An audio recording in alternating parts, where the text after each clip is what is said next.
आज हम बात करते हैं तंत्र मंत्र ये क्या है, ये किस तरह से बनाया जाता और जो तांत्रिक जो मांत्रिक है उनका एंड क्या होता।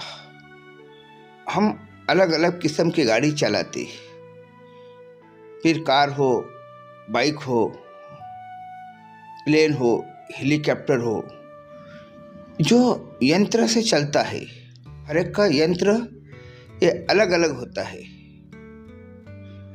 उस तंत्र को तांत्रिक बनाता है, एक मैकेनिकल बनाता। और फिर तुम कई वक्त ट्रेनिंग लेते हो, उसका इस्तेमाल किस तरह से करना चाहिए। इसी तरह तंत्र का भी ट्रेनिंग लिया जाता। 12 साल या 24 साल 25 साल की जिंदगी इनको बिताना पड़ता, उसमें तंत्र का अभ्यास करना पड़ता। अलग अलग समस्या के ऊपर अलग अलग यंत्र बने हुए हैं। यंत्र जो बनाते हैं, कई छोटे मोटे यंत्र बाजार में भी बिकत मिल जाते। तांबे का पत्रा होता, उस तांबे के पत्रे के ऊपर कई डिजाइन हुआ करता।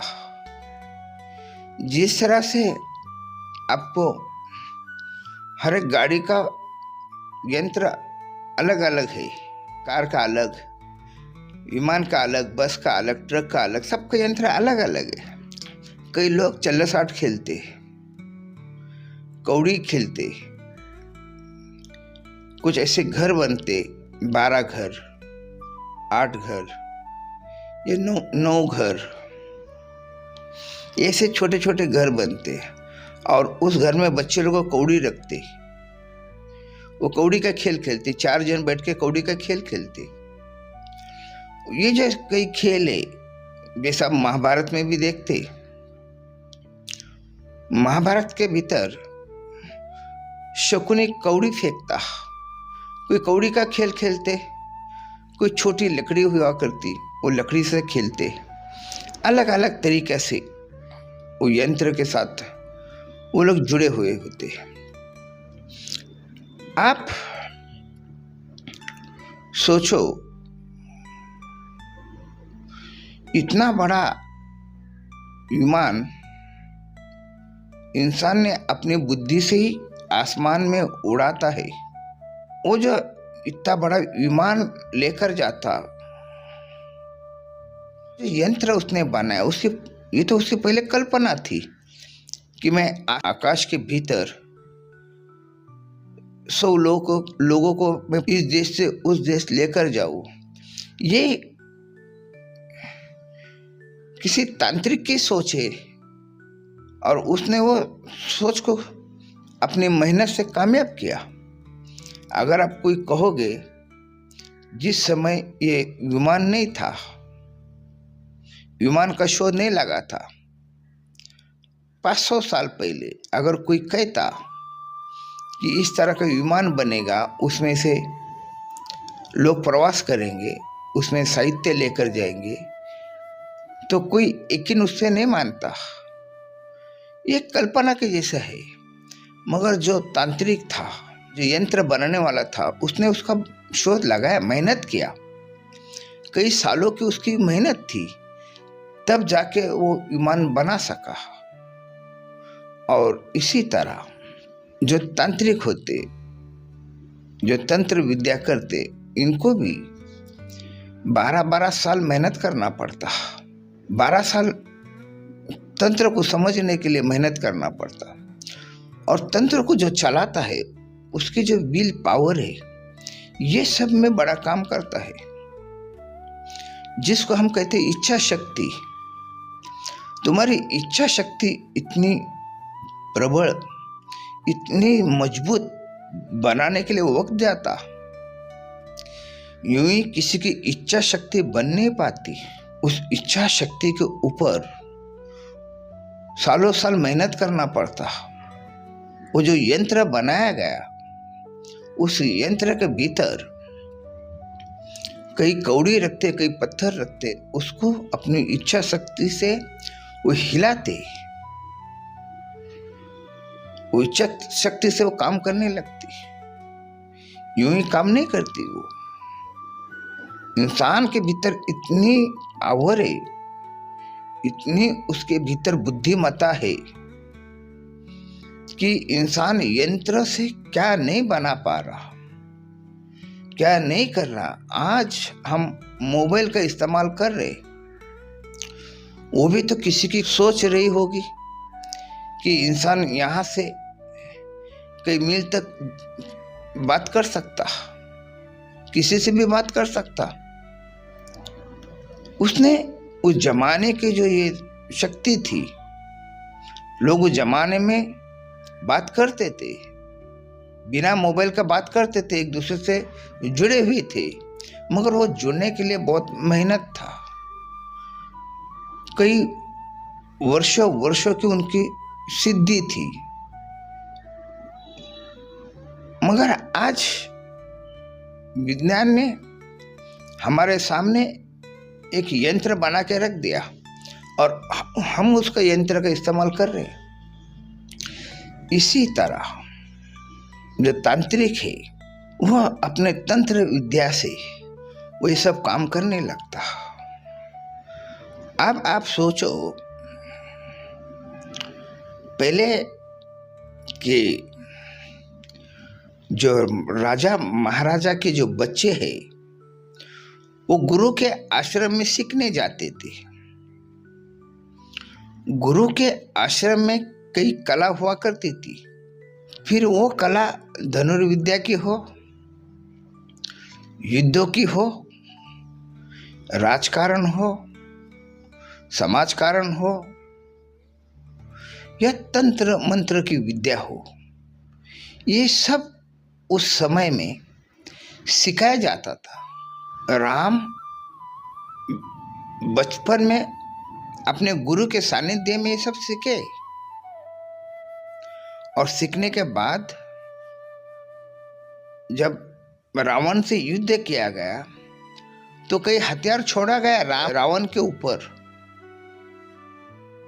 और रावण ने भी गुरु के आश्रम में वो तंत्र मंत्र विद्या सीखा हुआ था।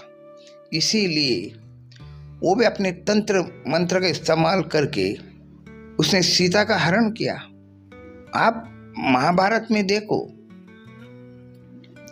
हम टीवी के ऊपर भी महाभारत देखे, उस जमाने के जो अस्त्र शस्त्र जो थे वो सब तंत्र मंत्र से जुड़ा हुआ था। एक बाण छोड़ा तो वहां पे 50 बाण उसके हवा में बन के नीचे गिर रहा।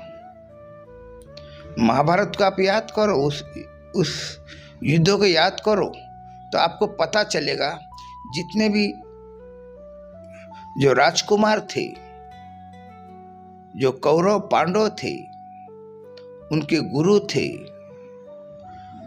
ये सब तंत्र मंत्र से बने हुए थे। जो युद्ध हुआ महाभारत, ये तब तंत्र और मंत्र का इस्तेमाल उसमें नजर आता। कई इस्लाम के भीतर हजारों फौज के आगे 100-200 आदमी युद्ध कर रहे और वो युद्ध जीत रहे। वो यही तरीका कि एक इंसान 100 आदमी को मार सकता, ये उस तंत्र और मंत्र की विद्या से होता। आज भी देखो आप, एक स्टेन गन, राइफल, जो भी कुछ हथियार है, एक हथियार से आप हजारों लोगों को मार सकते कई मिनटों में। ये यंत्र काम करता है। इसी तरह उस जमाने में भी राजाओं के बच्चे आश्रम में सीखने जाते थे। वो जब तक ये सारी विद्या हासिल नहीं करेगा तब तक वो राजा बन ही नहीं पाएगा। राजा बनना यूं आसान नहीं था। इसीलिए शिवाजी महाराज को जब राज्याभिषेक का वक्त आया तो उस समय के पंडितों ने सवाल खड़ा किए, हम आपका राज्याभिषेक नहीं कर सकते क्योंकि आप राजवंशी नहीं है, आपके भीतर राजा की काबिलियत है मगर आप राजवंश नहीं है। आप तब गुरु कौन है?